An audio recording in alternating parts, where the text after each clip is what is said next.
Hey guys, today we're going to take a look at 7.3, which are called trigonometric identities. Now, we'll get to identities on the back page. I will tell you up front, these are going to kind of remind you of proofs in geometry. Now, calm down. They're a little bit more like algebraic proofs, where we're going to have an equation and we have to kind of manipulate and show that one side of the equation equals the other side. But they do kind of feel like proofs because you're trying to prove that. You're trying to prove that this side equals the other side. Now, before we can do that, I need to go over some what are called identities, which I've talked about some of these before. They're just true statements about the relationships of like trig functions. So, for example, like the reciprocal identities. So the fact that cosecant is 1 over sine, or that sine is 1 over cosecant, that would also be true. Okay, and it's the fact that you could rewrite them. If I'm given a problem that has a cosecant and I don't want to have that, I could always rewrite it as 1 over sine. Or if for some reason I have a sine and I don't want it, I could rewrite it as 1 over cosecant. Or if I'm given something like 1 over cosecant, so if I'm given a problem and the problem has 1 over cosecant and I'm like, I don't want that, I can always rewrite it as a sine problem. Same with secant. Secant is equal to 1 over cosine, so cosine is equal to 1 over secant. And same with cotangent and tangent. You know the relationship between those. We also talked a little bit about, I introduced these to you, the quotient identities, and that's the fact that tangent is equal to sine divided by cosine, and we've had to use that identity on some problems to find tangent. And since cotangent is the reciprocal of tangent, cotangent will also be a quotient identity, but it's going to be the cosine divided by the sine. Now again, these things are equal to each other. So what we're going to find here in a few minutes is that means they're replaceable. If I'm given a problem that I have like a sine over cosine in the problem, I could always rewrite it as tangent, which is a simpler way of thinking of this fraction right here. Or if I have a tangent, maybe I need to open it up and rewrite it as sine over cosine, and then that's going to allow me to do some simplifying. Again, I'm getting ahead of myself. You'll see in a second. The last ones are called the Pythagorean identities. Now, this one I introduced to you when we were talking about the unit circle. The fact that if you take the sine of any angle and square it, and then you take the cosine of any angle and square it, you add those together, you always get 1 as an answer. This one right here is the biggie. This one we're going to use a lot to replace and rewrite things to make them simpler for us. Now, there's other ways to write this.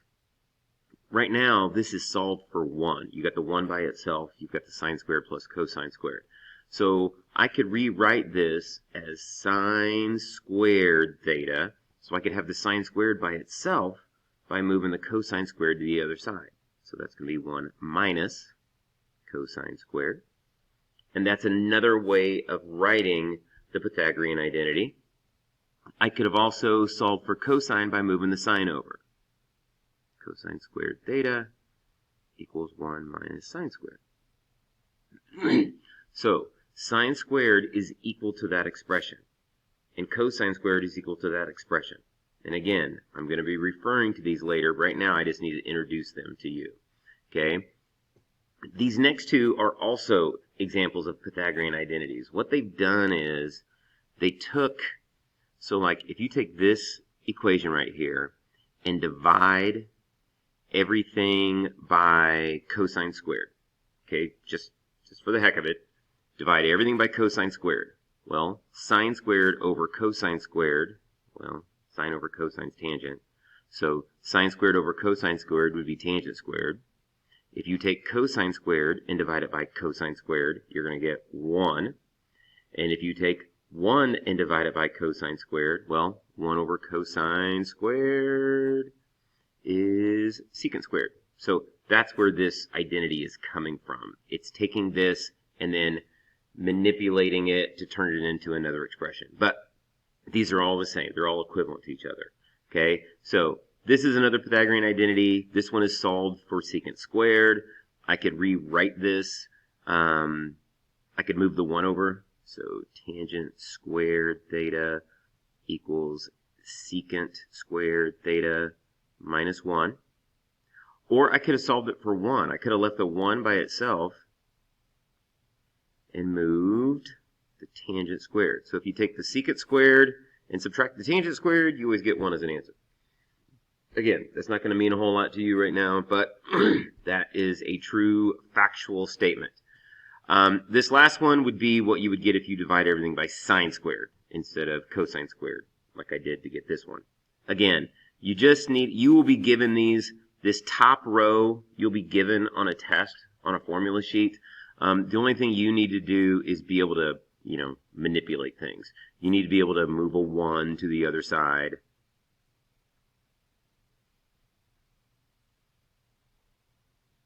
Or move the cotangent to the other side. Cosecant squared minus cotangent squared. Okay? Alright, so, again, we're going to be using these shortly. Alright, so, now I'm going to show you how some of these, so if you look down here, you're going to see some expressions. Okay, so I've got trig expressions. So you're going to see these things, all of a sudden we have like cosines and tangents being multiplied together and then being added to something else.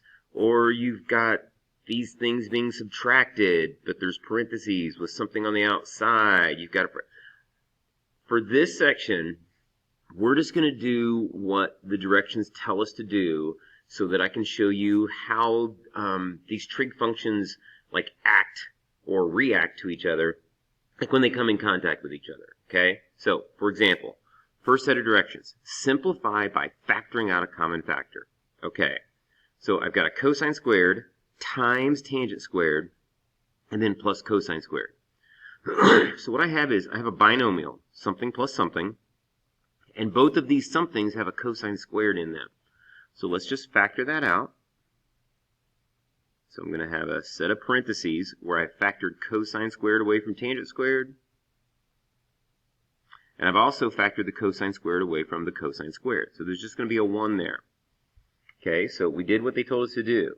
Now, what is this? What is tangent squared plus 1? Whenever you see something squared plus 1, immediately go to your Pythagorean identities and see if there's a match. Tangent squared plus 1 is equal to secant squared. Okay, so let's substitute. Let's replace this with this. That seems simpler. So cosine squared theta times, these things are multiplying each other, secant squared theta. Right? That's what that equals. Wait a minute.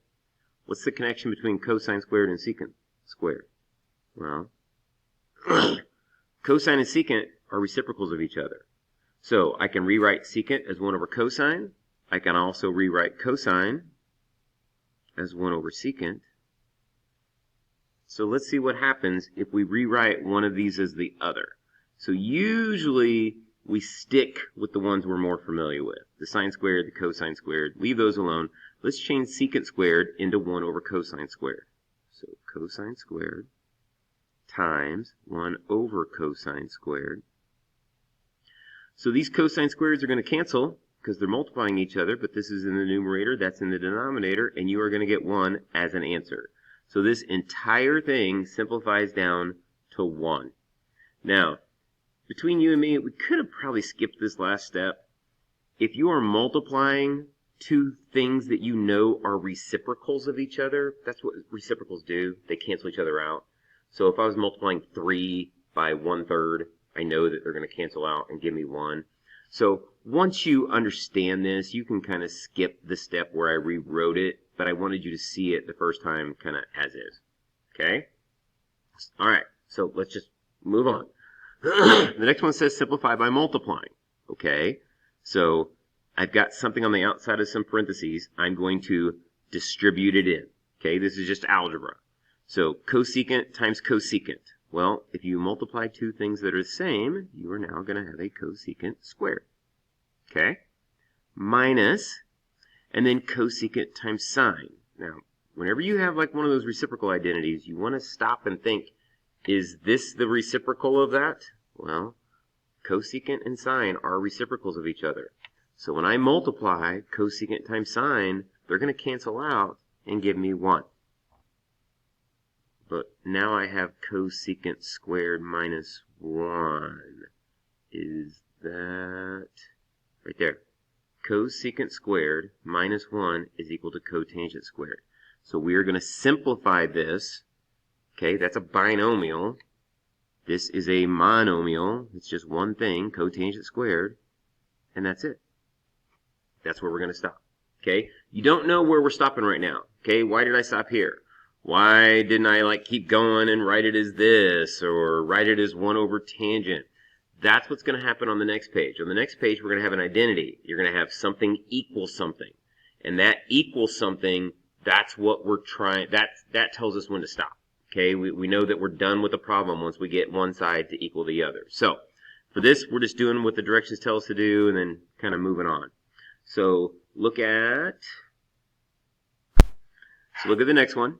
Next one, simplify by rewriting each trig function in terms of sine and cosine. Okay.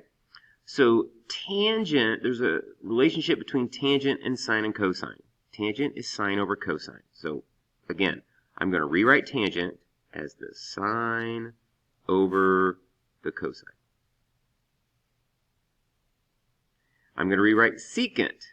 What is secant? Secant is the reciprocal of cosine.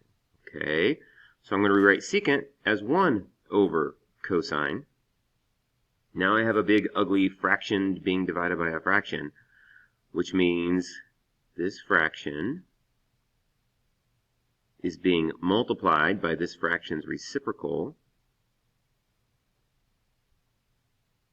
But again, algebra.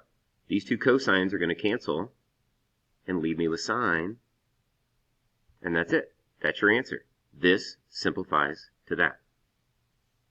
Let's look at the next one. Simplify by multiplying the numerator and denominator by 1 minus cosine. All right. I don't know why, but that's what they're telling me to do, so I'm going to do it. So, sine, multiply everything by 1 minus cosine. Okay, so I'm going to multiply top and the bottom by 1 minus cosine. Why? Because they told me to. All right, so the top is going to distribute sine times that binomial. I'm going to get sine theta, sine times 1, and then minus, and then sine times cosine. Now, there's not a whole lot I can do besides just write it as sine times cosine. That's theta, that's theta. Now, the bottom, I've got a binomial times a binomial. But these are conjugates of each other, something we talked about a little bit last semester. If you multiply two binomials that have opposite signs, what's going to happen is the 1 and the 1, and then you're going to get minus, because the minus cosine and then the plus cosine are going to cancel out, and you're going to be left with minus cosine squared. But wait a minute. 1 minus cosine squared is sine squared. So I can replace this with sine squared. Ooh. This multiplying I did, both of these terms have a sign in them. So I multiplied them in. I actually need to factor those right back out. Maybe I shouldn't have done that.